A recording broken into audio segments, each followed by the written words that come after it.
Yes, welcome in.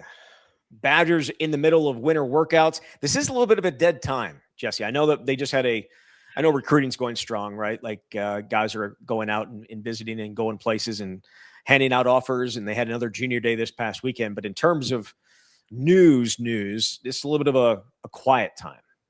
Way back when the first week of February was madness because you had the only signing period for the high school guys. And sometimes you'd have some late drama. I can remember Danny Davis signing with Wisconsin when he had three schools on the table.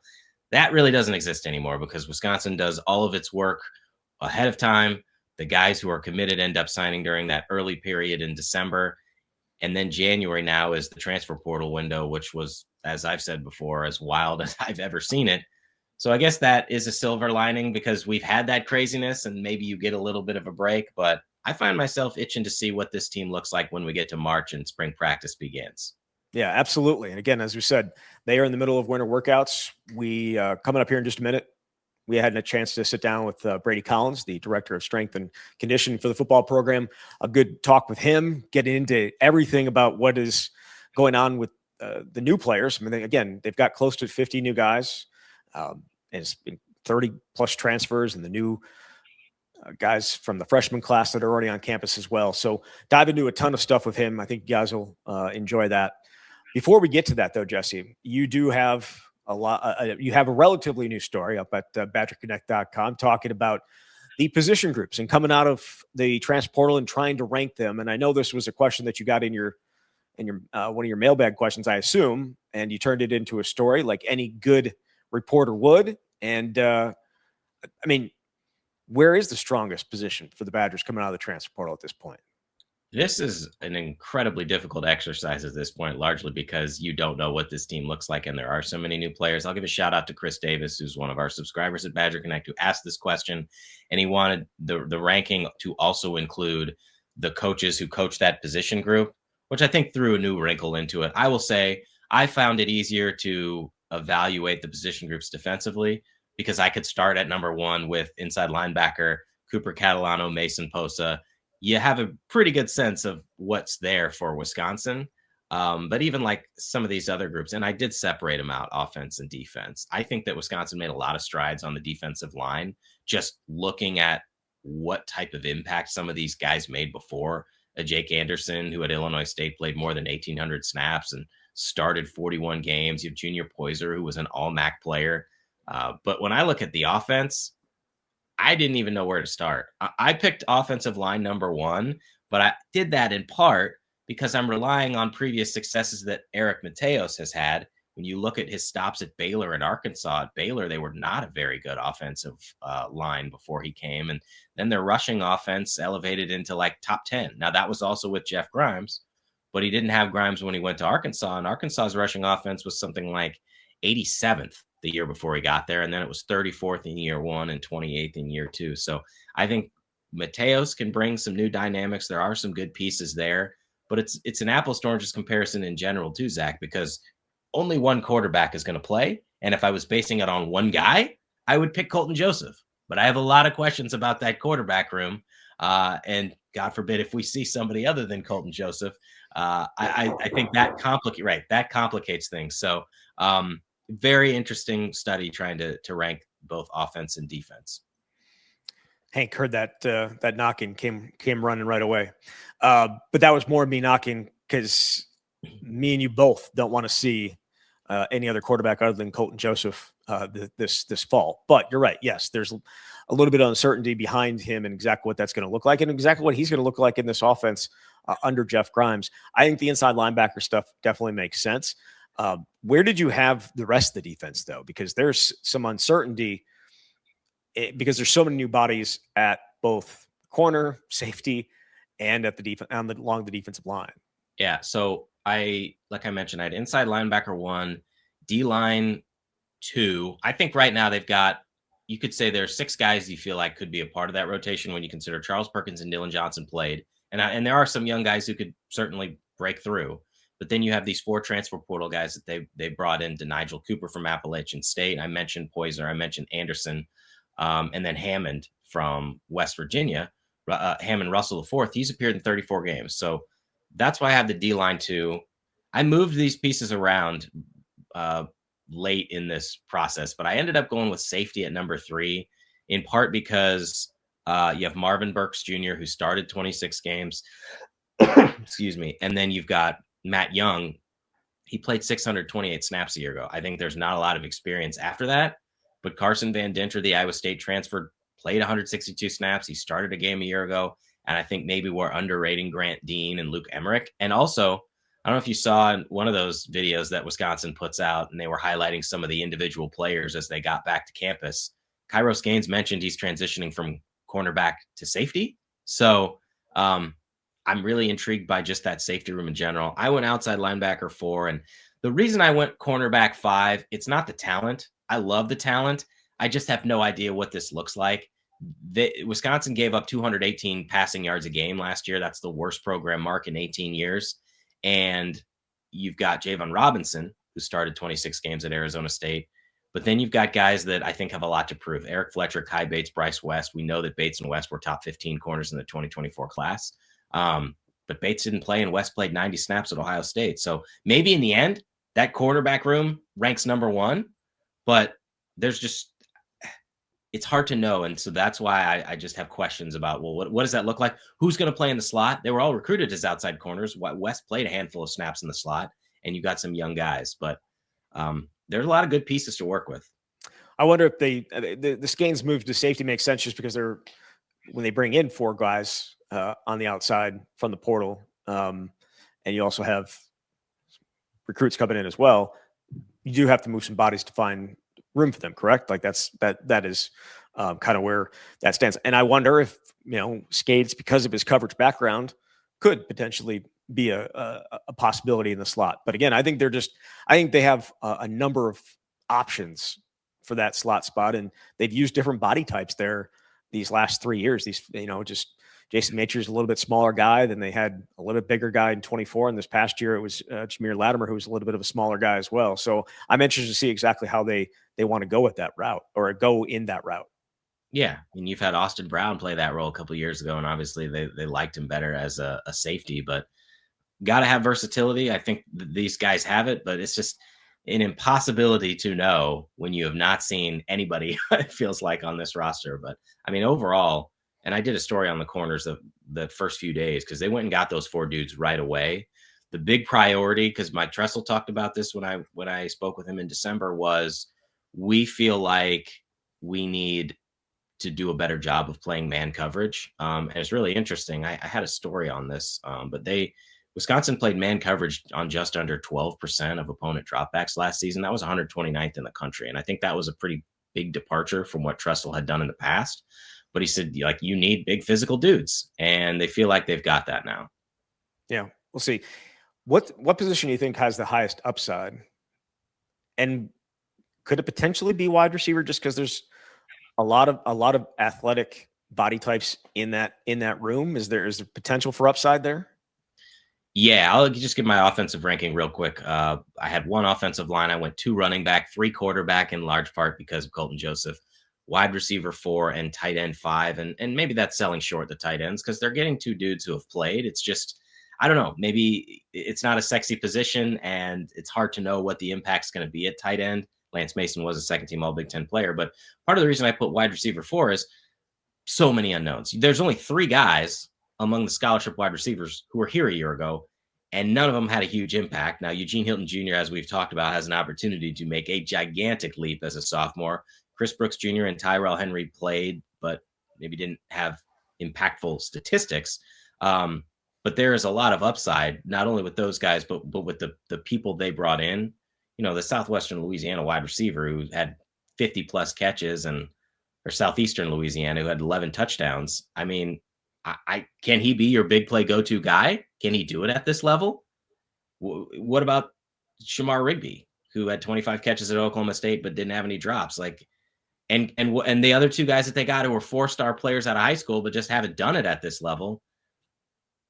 There's a lot of potential, but a lot to prove. Yeah, absolutely.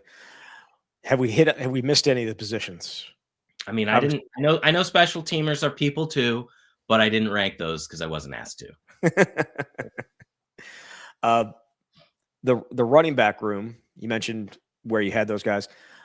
Is Abu Sama, everyone we know is talking about Colton Joseph. Is Abu Sama another guy that you're just like, I think he's going to be a significant part of this offense along with Darian Dupree. I think that's the 1-2 combo, and I wouldn't be surprised. I would even probably bet at this point that Abu Sama would be their leading rusher, assuming he stays healthy. I put this in the mailbag, but I think he's the most impactful offensive guy on this transfer portal class other than Colton Joseph, because Colton's going to have the ball in his hands on every play. But Sama has proven. He's run for 1,933 yards. He's averaged more than 5 yards a carry for his entire career. And maybe if he gets that number one role or whatever that looks like, if it's a split, he's going to take advantage of it. I really feel like it. And that's something that Luke Fickell talked about too when he met with reporters about they knew they needed somebody who had experience, who was physical, who could withstand the rigors of the Big Ten. And there was a lot of potential a year ago, but a lot of young and unproven players. And obviously all of them dealt with injuries. You never know what's going to happen, but perhaps this is a year where Darian Dupree as an upperclassman can break through. He's gotten opportunities. He's got 600 plus rushing yards. He can be utilized as a pass catcher, but you've got 4 running backs who have played or been part of teams at a high level, because Palmer was at TCU, Jackson was at USC, and there's going to be really good competition there. But if you're just looking at it on paper, I mean, I think Sama is your clear-cut number one going into spring, and we'll see whether he comes out of spring and shows that. Yep, absolutely. All right, let's jump into our interview with Brady Collins, director of strength conditioning for the football program. Had a good half an hour plus with him. And we do welcome in Brady Collins, Wisconsin's director of strength and conditioning for the football program. Brady, appreciate you jumping on. Yeah, pleasure to be here, man. Hopefully everybody's doing well. This is kind of your time of year, isn't it? This is obviously you guys are going year round in terms of strength and conditioning, but the winter is where some of the bigger gains are made for the team. Yeah, I mean, I always selfishly have always enjoyed the winter more than anything because, every year your team's reborn, whether you got guys going to the league, you got guys graduating, you got guys, that have coming off freshman year that are growing, taking that next step, or nowadays, you got transfers, you got new freshmen coming in. But it is the best just because, we're around these guys so much. We get so much time with them to build them up, to get them ready for what it is that we want to do down the road, not just, daily, but, see their growth and give them goals to accomplish throughout this time where, they're just lifting and eating and focusing on, getting better at football. Brady, I imagine every year you're here as a learning opportunity to find out what works or what doesn't work. What changes would you say you've implemented this offseason when it comes to weight training based on what you've learned at Wisconsin the past few years? Yeah, I think that's a good one. I know I spoke with a couple of guys and, they asked some questions like that. And it's like, you almost want to be like we're not, the foundation and the backbone of what we do is still going to stand true. Like you have to train certain ways to play this game. Now, I think one of the biggest thing that has evolved, especially in the last 2 years with this transfer portal and all that stuff. And, you just look at Indiana, the average age of their guys was 24 years old. So you got to take that into, to what it is that we're doing now, knowing that, all right, this guy's coming in from this place where he's got 1 year, 2 years, whatever it is, his age, his load that he's accumulated, before he even got to us. We got to be mindful of that. We got to, get them to where we need them to be come that time. And just, finding those fine points of when to really push, when to amp up, when to pull back. So it's kind of like, more so than ever, I've always said it, we individualize what we do for each guy, but it's almost like a heightened thing with, a guy that comes in and he's got 1 year left and he's played, 3-4 years already in another school and maybe has some boo-boo history, maybe doesn't. I think one of the best things we've done is the guys we brought in this year, like clean injury history, which is, huge compared to, some of the guys last year, which obviously the Mason Rigers ended up being really, really valuable in that area. But, so I think you just take that into account and then, just understanding, how much that the landscape is changing as far as, schedule wise, the length, college football is year round anyways, but just as much as these guys are in cleats, that kind of stuff. You just start to, evolve and try to find areas to get better every single year.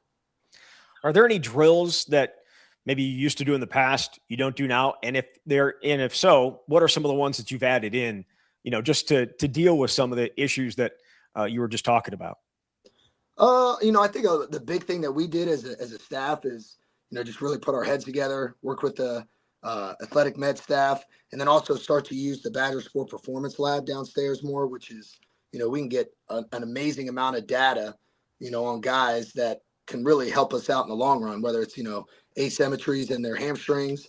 We're getting MRIs on everybody that we bring in just because we want to know everything and we want to be ahead of anything. So if someone does have, a 3% difference of strength in their right hamstring than their left, well, yeah, our coach's eye is not lying. We can see they're moving well and everything's great, but we want to go deeper than that. We want to be on top of it so we can prevent any, issues that could lie ahead. So that's a big thing that we've done. Again, kind of going back to it, like, it's so easy as a coach, you get so excited for the winter. And I still am. I mean, I'm jacked up, juiced up every single day. We just finished today. It was awesome. But, just understanding that it's like my term I've been using is like, it's a good barbecue. We want to slow cook it. There's going to be times where we're going to add some extra seasoning. There's going to be some times where we pull it off the grill, let it, cool down a little bit and put it back on. But yeah, I mean, we got a great plan. Really excited for it.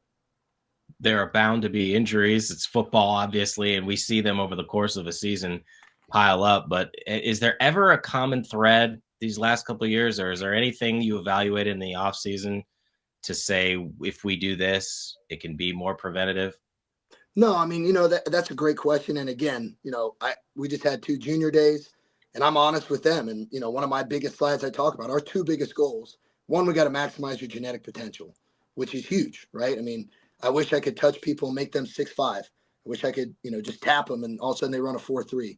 Like if it's in you, I'm going to get it out of you, no doubt, by connecting my heart with your heart, building you the right way, all those types of things.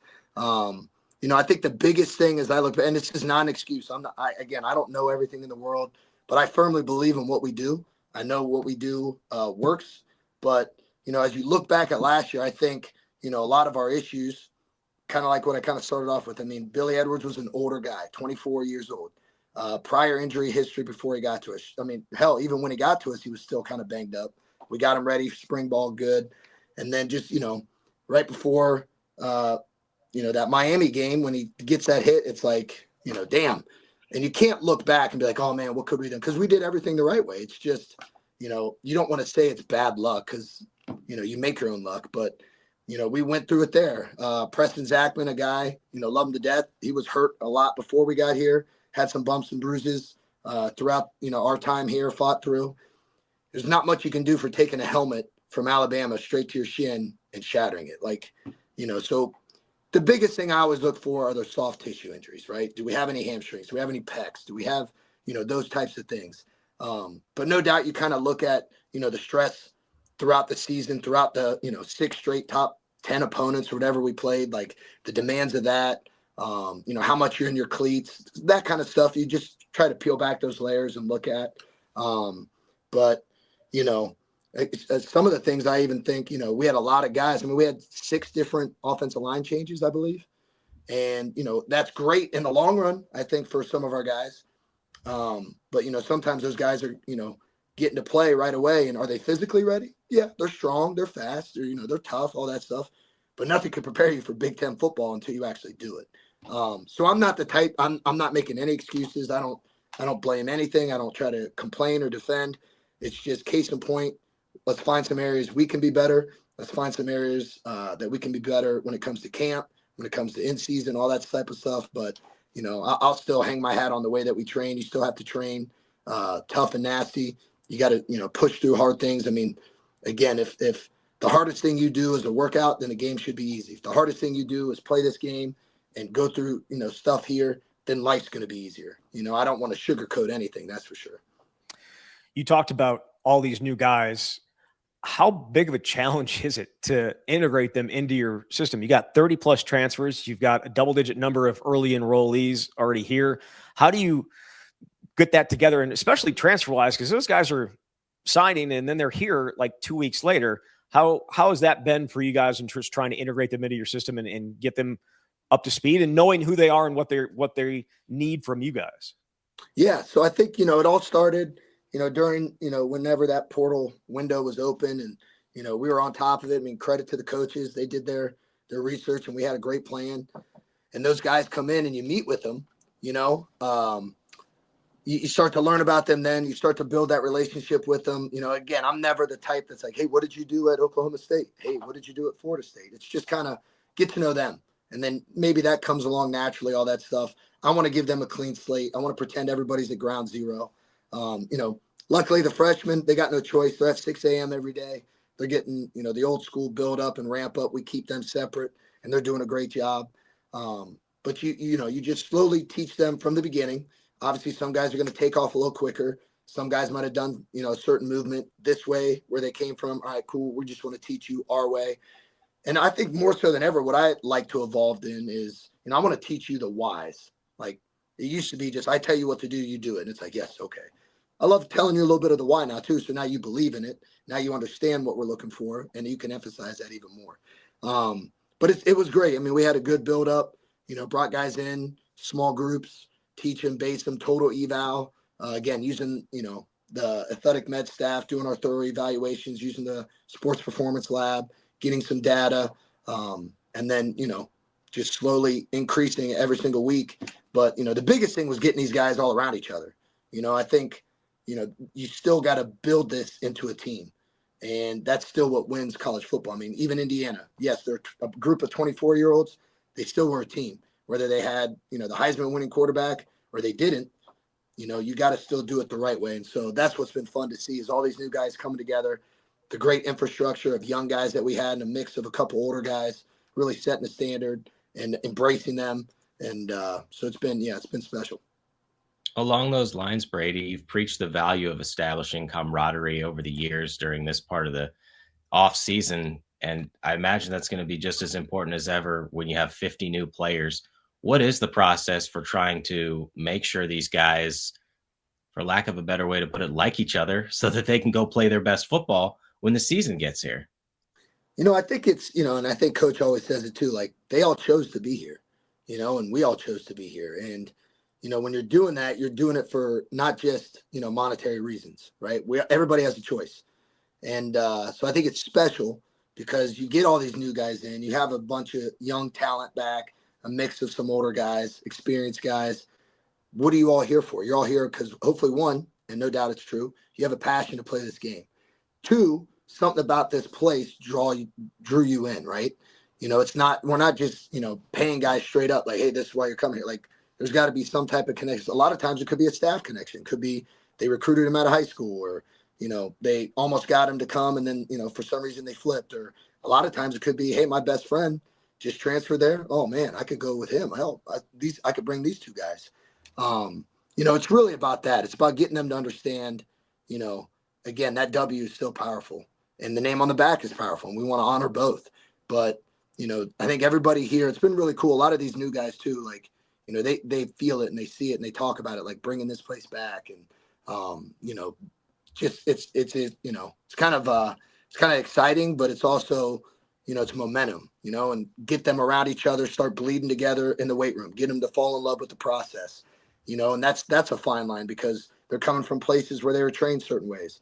Selfishly, I think we do it better and it's more fun and it's upbeat and it's challenging, but getting them to fall in love with that, getting them, you know, to sit around and eat together, hang out together, you know, getting those brotherhood points back, you know, guys hanging out on the lake, doing the parties, guys getting dinner together, just learning about each other. And that as football gets closer and we start doing a little bit more football, well, what are we all here for? To play the game that we love at a place that we love with people that we chose to be around to you know, go do something special. You have I wanted to have you on a few weeks ago, but I also wanted to give you a chance to see some of these guys in action, some of the transfers in action. And specifically wanted to ask you about Colton Joseph, who is the headliner, right? Yeah. What kind of guy is he? What kind of leader is he? What have you seen from him here in these first few weeks of being on campus? I mean, one, he's an explosive athlete. He's extremely twitchy. You know, he's got a clean history of health. I love that.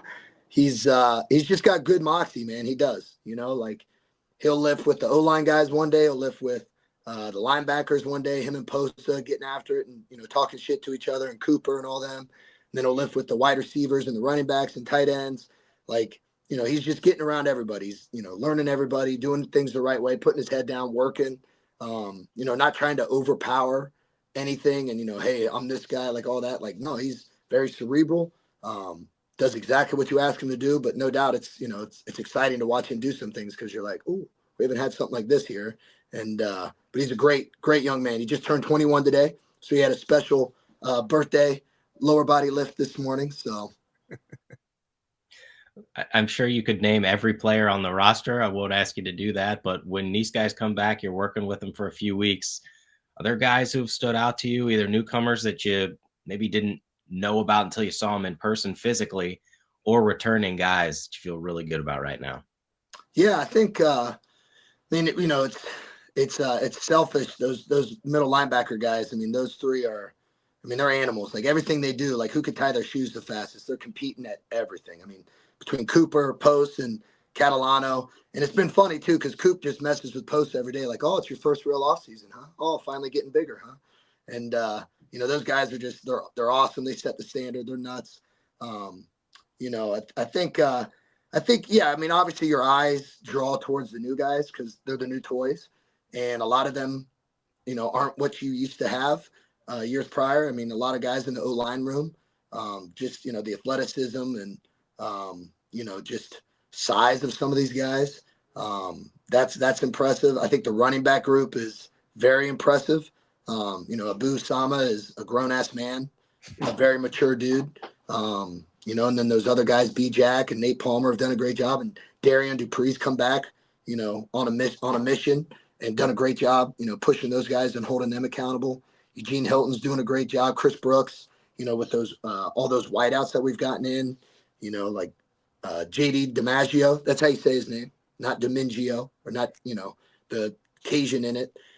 He's special. He's caught my eye right away. But I would say, the biggest thing that stands out to me, and it could be just, selfishly, when I was an assistant at Ohio State, you had a lot of high-end DBs. When we went to Cincy, obviously you had Sauce, you had Kobe, you had Brian Cook, you had a lot of big-time dudes. The DB room now is very, I mean, you want to talk about some personalities and some shit to them. It's exciting. I mean, Eric Fletcher, Bryce West, Kai Bates, Javon Robinson, all those guys, Marvin Burks, which Matt Young's doing an unbelievable job welcoming him in. Those guys are doing a great job, man. And, again, I could keep going, but those D-line guys are impressive. Really, really impressed with Russell Hammond. He's from Columbus, Ohio. Big shout out to him. But he's a big athletic body. Junior Poyser looks like Aaron Donald 2.0, but much, much thicker. So, yeah, it's just, I mean, it's exciting. And again, but again, those guys that did come back, they're all looking really good as well. I mean, Nick Clayton's on his mission and, almost 240 pounds, and Tyrese Fairbrie's on his push, and Cheeks. And, like you said, I could go down every single guy, but, the freshman Ryan Hopkins looks good. A lot of freshmen look good. Carter Smith, love him because, again, he's a kid in this day and age. He would have been like, all right, well, I'm going to go to this school now, or I'm going to go worry about this. That kid knows he needs to be developed. He loves it here. He's got boys here. He loves being pushed. He's pushing his body right now, gaining good weight. It's something rare that you see these days, especially at that position. I wanted to ask about Mason Posa because it feels like, he was the one that we were all talking about last year coming in as a true freshman. He doesn't come in, obviously, early, so we didn't get to see him till fall camp. It took a little bit. We kind of saw some flashes in fall camp, and then finally, gets the start later on because of some injuries and really took off and ended up being your leading tackler or up there with Cooper. I'm just, where is his next step as a player, but also off the field? Like, where does he need to take the steps in your program? I mean, I think, for me in the weight room, one, it's just, this is it. Like I kind of highlighted a little bit ago, like this is his first legit offseason. Like when he got here, in the summer, he literally had a month and then it was right into camp, but he had that tenacity. He had that fire. He had that mindset. I mean, he set a goal, and he wouldn't tell everybody about this, but to be a freshman All-American right away. And at first you're like, that's great. That's a great goal, man. Like, hopefully you can accomplish that. In hindsight, not thinking that it could happen, but then he made it happen. So, for him, it's just finally letting that body develop. And he does. Like, you could just, I was messing with him today. I'm like, dude, you could tell that, like, you're finally starting to really develop, and, his traps and his neck and arms, and he's still fast. He's still twitchy. But more importantly, it's his heart. that's what, seeps throughout this whole program is his leadership. Yes, even if he is young, he has a mindset and a work ethic that he's not going to let you beat him. He's not going to let you beat like his boys. Like he's going to find a way to push you. He's going to find a way to motivate you. It could be done one way, it could be done the other, but he's going to get the best out of you every single day. And selfishly, I love that. I think we need more of that, and it's spreading because he's the one that's out there. He's the one making the calls. He's making the plays. But it's all about that trust and respect, and no doubt he's got that already. It's no secret the results on the field the last couple seasons haven't been what anybody's wanted. But for you and Luke Fickell, I know you guys are really close. What are the conversations that you've had with him about how to get this program back on the right track in year 4? Yeah, I mean, you don't want to say that like it's not like you have to reinvent the wheel or something like that. Kind of just goes back to what we hit it off with is like let's just take a broad view approach of everything, okay? And just where can we find areas to be better, whether it's from a weight room standard, whether it's from a practice standard, whether it's from the meals, whether it's from how we travel. You look at everything, right? And it's not like you're trying to find that one thing. You're just trying to find areas where we can be better, where we can be more efficient. And I think the best thing that helps you with that is starting and working backwards. So knowing that our first game this year is Sunday, September 6th in Lambeau. Okay, well, that means you don't report to camp till 30 days prior. So last year we're reporting to camp July 25th, 26th. Now you're not doing it till August 5th, August 6th. So what do you do with that extra week? Do you give them a week off earlier? Do we ramp up to it? Do we build, So that's the biggest thing. But, again, blessed to be with Coach Fick going into 11 years together. It still has to be done the right way. Like, I think, and Coach says it all the time, I mess it up. The landscape has changed. The game has not changed. It still starts up front. You got to own the trenches. You got to have the nasty intentions to, physically impose your will every single play on another grown ass man. You got to have a quarterback. We know that. You got to play great defense, special teams. But all that doesn't matter. Yes, we might have more talent. That doesn't matter. It's still got to be a team. And, I think, if there's a lot of things that we did right last year, and yes, the schedule doesn't show it, but we don't beat the teams that we did last year, especially those two at home, if we didn't have a close team. Through all the shit that we went through all the adversity, that's what's special, and that's what you can hang on and build from there. And, but we're not naive. We know you got to score points. You got to have a quarterback, so doing things the right way, but evolving and enhancing for the right way. Still looking out for the young men, still putting their best interests at heart, still pushing them mentally, physically, spiritually, emotionally, because this game ain't easy. This game ain't easy. Life's not easy. And, but doing it, like I said, finding those ways to be better. You mentioned year 11 with Luke Fickell. Where has he changed from when you first started with him to now, especially obviously because of the way college football, the business around college football has changed, which has obviously changed how you have to build a team and also how you have to grow as a team each year? I think it'd be the same. Like you just said, who would have ever thought, like I said, it's changed so much in the last year. It's changed so much in the last 2 years, changed so much in the last 3 years. We always talk like if today's college football landscape was the way it was back in 2021, when, yes, at Cincy, we did go to the playoffs, and that team, would we have had that team? You'd like to say yes because of the culture that we had there, because you had guys come in as freshmen that developed, whether it took them 1 year, 2 years, 3 years, and those guys were so close, and, they knew we had a good team, and they knew we could do something special. Who's to say a certain school couldn't offer this guy $5 million, and all of a sudden, well, that's life-changing. You know what I mean? So, I commend Coach for that, because as the landscape has changed, he's still doing it the right way. He's still building the relationships. He's still connecting with the high school kids, trying to build it that way. Yes, this year, did we take less high school guys? Yeah, we did, because we had to get more transfer guys to fill some holes. We don't want to continue that. You always want, the lifeblood of your program to be young recruiting. But if anything, that makes high school recruiting even like tougher. Not tougher, but, because now those guys' windows have shortened. And you look around the country, a lot of places, there's guys leaving after 6 months to a year because they can't wait for that development of a young man. So you have to speed that development. You have to show that passion from a young age right away. Because if not, it's so easy for other places just saying, all right, we're going to go get this 22-year-old. We're going to go get that 23-year-old, and they can come in and play right away. So I commend him on that. He's the one. He's always challenging me. He's always pushing me, and I appreciate that. I need that. But he's still the same dude. He's still the same leader. He's still an unbelievable coach. But like always, let's find some small areas we can be better. Let's, use this template and tweak it. And all right, our team's a little different. What do we do? When do we push? When do we pull back? All those types of things. But more importantly, build them into a team. Brady, this is one of the phases that people know the least about just because we don't have an opportunity to see it every day. Can you take us through what a week looks like in terms of your training with these guys as they get ready for spring practice beginning in March? Yeah, so today was kind of like our first real speed day. We had good couple weeks of build up, getting their legs ready for the loads and yardage that they accumulate in a normal practice and OTAs and all that stuff. So it's a good ramp up. So today was a great day, but Mondays, and they'll start doing some position stuff here soon and throwing and, organized throwing stuff and meetings, walkthroughs.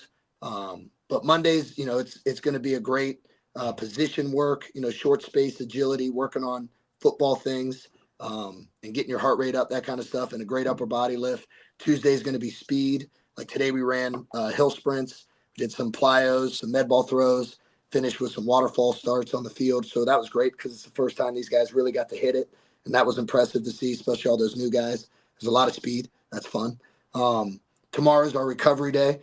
Still stand firm with that. We go like this Monday, Tuesday, a day to physically, mentally, spiritually, emotionally recharge, bring them in, got massages, body tempering, all that kind of stuff.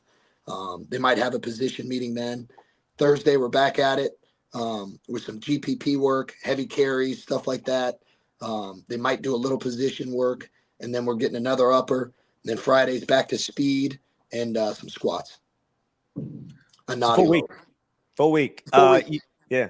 You mentioned the speed. I know we always love to hear which guys, are the fastest. And I know it's a little early. You probably haven't done any of the tests. I assume you haven't done any testing originally, or did you guys do testing before you started? No. So, again, that's a good question with these transfers. So, kind of like how I said, we started ground zero. When those 12 freshmen came in, 100% we did. We did our normal day one eval, height, weight, body fat, hand, arm, wingspan, all that stuff. Get a reach number, take them out, teach them dynamic, get a 40 on them just to get a baseline number. And then, pro shuttle, 3-cone, bring them into the weight room, get a vert, get a, some type of bench number or pull up, and then move from there. Didn't do that with all the transfers just because why am I going to have a guy that maybe he just got done playing a week ago, maybe he got done playing a month ago, like run a 40. Like we're good. We'll build to that. But yeah, I haven't seen all the data from today. I know we use these new timing gates today on the hill sprints, and I think that was kind of cool. We want to use it, today to get a baseline number. And then, hey, a couple weeks from now, I'll be like, hey, you went from a 2.4 to a 2.3 on the hill sprint. Like that's impressive. But more impressive is that you're running faster on the football field. You're doing football things faster. You know what you're doing. But yeah, I can't give it per se. Off my coach's eye. There's, like I said, Colton is very twitchy, very fast. Ryan Hopkins, a young kid, very fast. That JD kid can move. Eric Fletcher can move. Bryce West, Marvin, Malachi Coleman, he can move. But there's, so many others. But that's going to be fun to see that data. Are the hill sprints, is that the ramp leading from the locker room area to the McLean? You're giving me PTSD. That's right. You went through that. That's right. From having to do that. It took maybe a week physically to recover and a month mentally to recover. Well, yeah. Luckily, we started it a little slower today. It was more of a station. We'll get into the competitive sprints of that here soon. I was going to ask Jesse, what is the toughest workout you've done? Was it that one? Is it the hill? Bascom? What is, or is it the wrestling? Like, which one was it? I think Brady put me in a position not to puke. He very well could have. But when you had me doing 90-pound suitcase carries at the end, and then you had me do it a second time, I was questioning why I was even there. Just my sanity. But no, it was cool.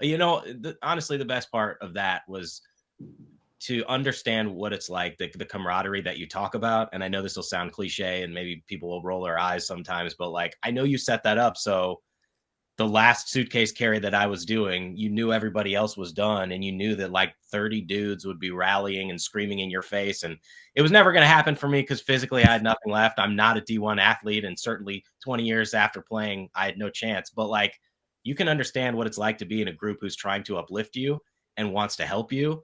And I can understand why there's great value in some of these off-season workouts, because it's at least that's my sense. Yeah, it's important to bench however many 100 pounds, but it feels like it's just as important, and correct me if I'm wrong, just to have the guys together experiencing something that they can kind of grow from. You know what I mean? Absolutely. I mean, again, you're around these kids so much, and they're around each other so much.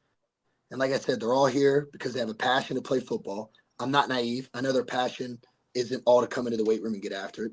But if the environment is one bumping and you're getting coached hard, you're getting coached the right way, you're pushing yourself just as hard as that guy next to you is for you, that's how you gain trust. That's how you gain respect. And I'm not dumb. I know just because I'm the strongest bencher does not mean I'm going to be the best football player.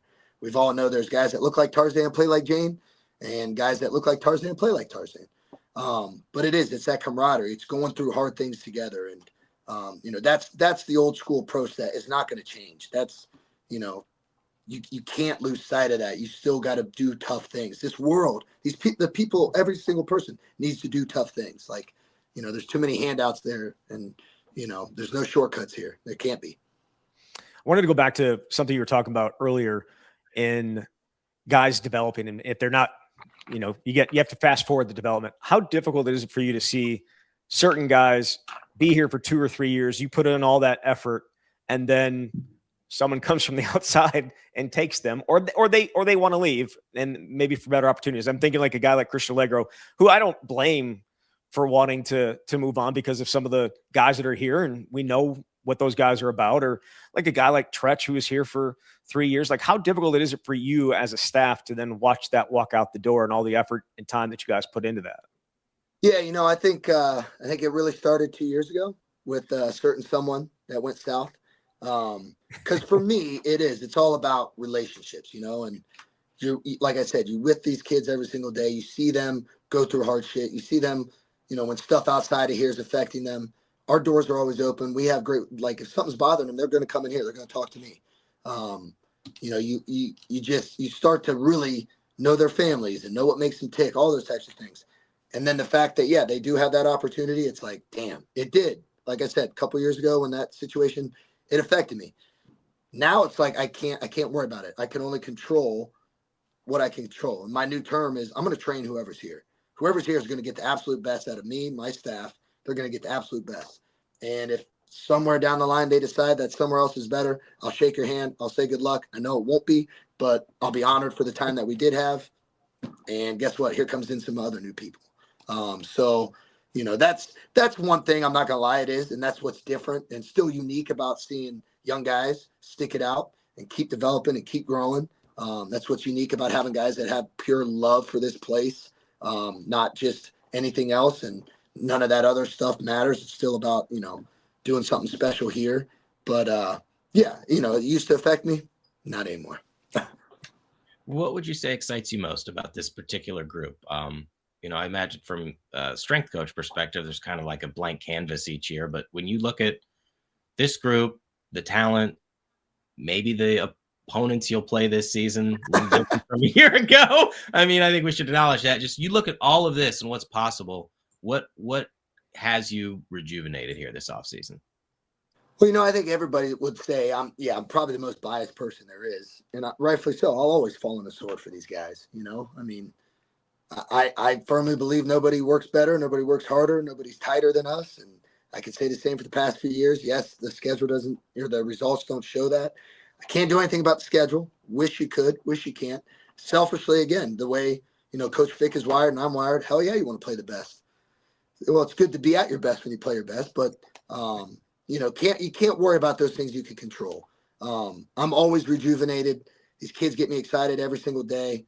I mean, honestly, and it sounds cliche. I'm so damn proud to be here. Like, I think I said it the first time I ever got here. Like, there's not a day I don't come in here and like I see that W, and like, you know the greats that have been through here, and I've been so blessed to meet a bunch of them, and like I want to serve these guys that we have now, whoever it is. Like I said, we're going to train them, but I also want to honor those guys before, and whether the landscape is totally different than when they were here, and I know it's tough for them. It is what it is. Like, we want to do things the right way. It's no doubt it's so easy to get excited when you have a Colton Joseph, who no doubt was your top quarterback that you wanted, and secretly you're like following from afar, and you're like, oh, I like this kid, and then you get to get him here, and you're like, wow, we haven't had this kind of talent at quarterback, and what ifs, and and then you get some new coaches in, and I love the coaches that were here before, but you get those guys in, and that's new blood and new energy, and again, just the common goal. Why is everybody here? They love the game. They want to do it here. They want to do something special. We got every opportunity in the world to take away schedule or not. We just got to do it now. We got to put in the work. We got to daily invest. And, whatever happens down the road, it'll be because we made it happen. We're not going to roll the dice. We're not going to say, oh, shucks, the ball could have bounced our way. We got to make the plays. We got to make things happen. We got to do it the right way. Not to belabor the point or look back, but last offseason, a lot of the focus for you guys was on 42, right? The number 42. And obviously that didn't go a whole lot better against Iowa the second time or this past year. Is there a different, what is the focus this offseason? Do you guys have a similar something to point to, something to grab onto that you guys used last year? That could be one of the areas, like you were saying earlier, like what are some, that's kind of like, a little bit of those old school things, you know what I mean? Like, we know who our rivals are. Trust me, we know. We see the empty case downstairs. We did not play our best game in that.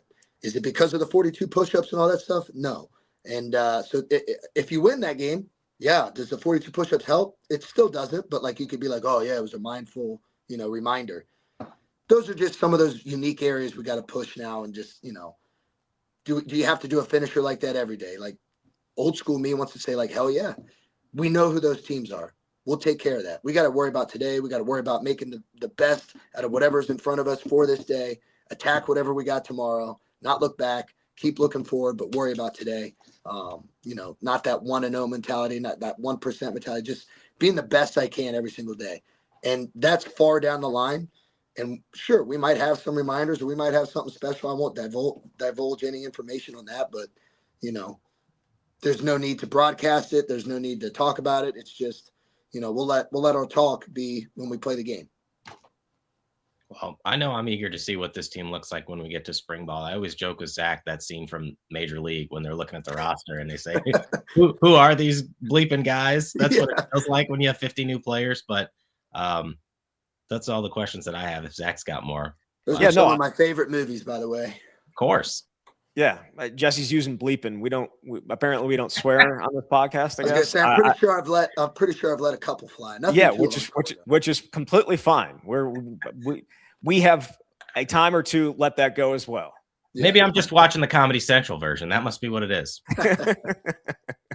No, I'm good, Brady. I'm looking forward to seeing the team as well in spring and seeing all these new guys. And it is going to be a situation where we have to look at a roster probably for the first 10 practices, 11 practices, and figure out numbers and all that good stuff. But certainly looking forward to it. And I really do appreciate you spending a lot of time with us today. No, I appreciate you guys. You guys keep doing great work, man. You guys always pop up on my YouTube feeds and all that stuff. And it's like, it's the same, dude. You're in your Jordan sweatshirt. You're in your pullover. Hey, you guys looking good. Keep it going. I got to rotate them. I got a few different colors, so it looks like I change clothes. There you go. There you go. Yeah. I just have a bunch. I do have a bunch of pullovers that I could wear different ones. They all are black though, because black hides fat a little bit better than others. So that's more what we're importantly, it hides sweat. That's why I always wear it. It hides sweat. If I wore white, it'd be see-through. Red would be dark red. Like I just sweat walking. So yeah. All right. Appreciate you guys, man. Appreciate all your listeners too. And trust me, everybody here is working their ass off to make this place even better than what it should be. So. All right, there he was. Wisconsin's director of strength and conditioning for the football program that it was, Brady Collins. A lot of good stuff from him. Anything that stood out to you more than anything else? I always say hope springs eternal this time of year. I think there's a lot of optimism, and you can probably feel it when Brady talks. He's always been that guy who brings a lot of juice. But I think if you're a Wisconsin fan, you just have to hope that everything that's happened these last 3 years have led to lessons that can be learned, and you can pull the best out of these players. And for God's sake, can the key players just stay healthy? And that's just sometimes bad luck. I know Brady said he didn't want to attribute it to bad luck. I will, especially at the quarterback position. So I can't wait to see what it looks like. Yeah, I mean, again, the Billy Edwards Jr. injury is what it is. He had an injury. He has injury history. Same thing for Tyler Van Dyke when he came in. He had an injury history. The Tanner Mordecai one was just that. Of all the ones you want to talk about bad luck, that'd be bad luck more so than anything else, like hitting his hand on a helmet after a throw. But stay healthy, and let's just see an entire season with a starting quarterback. I think we have hammered that home. I think I've hammered that home again. I'm sure, and I'll say it again, I'm sure Deuce Adams and Carter Smith and Ryan Hopkins are all fantastic guys, and probably, hopefully we'll get their chance at some point, but I don't want to see them this year. I want to see Colton Joseph for 12 games and potentially 13 if he gets to play all 12. So we'll see how it plays out. We will see these guys here in a little over, about 6 weeks before spring ball will get started. Looking forward to that, but we'll have plenty of more content coming up throughout this off season. All right, Jesse, thank you very much. Thanks, Zach. Talk soon. All right, there he is, Jesse Temple from Badger Connect. You've been listening to The Camp.